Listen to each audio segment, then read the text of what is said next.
চাকরি যদি মাস্টারি চাকরি হয় ওর দিক নাক ছিটকই কেন?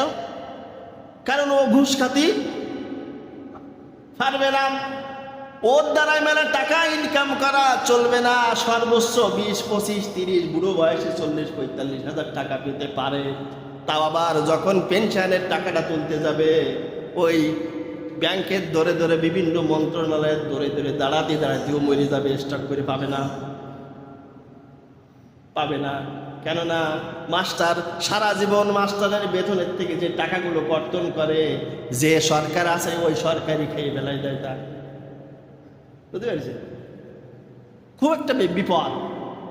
কমপক্ষে 4-5 জনরা আমি দেখছি, বিশেষ করে এমপিও ভুক্ত টিচার যারা,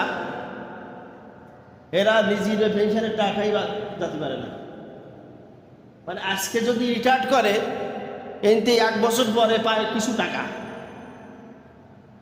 পরে আর যে টাকাগুলো ও হাঁটতি ওর পা স্যান্ডেলের তলা খেয়ে যাবে, তারপরও পাবে না। ও ছেলে মেয়ে যদি পায় মরি ছেড়ে। বুঝতে পারলেন? তো যাই হোক সম্মানিত হাজিরিন, কোনো বাচ্চা কোনো ছেলে যদি টিচার হয়ে যায়, এলাকার লোক দেখবেন না শিক্ষায় কি একটা চাকরি হয়েছে, কোনো রকম দিয়ে ওর বউ বাচ্চাও চলতে পারবে না। ভালো ভালো ফ্যামিলির থেকে যখন সম্বন্ধ আসে দেখবেন যারা ওই ছেলে দেখতে আসে বলে মাস্টারি কি আমার এই মেয়ে চালাতে পারবে কিনা। হয় না? মিথ্যা কথা বলছি?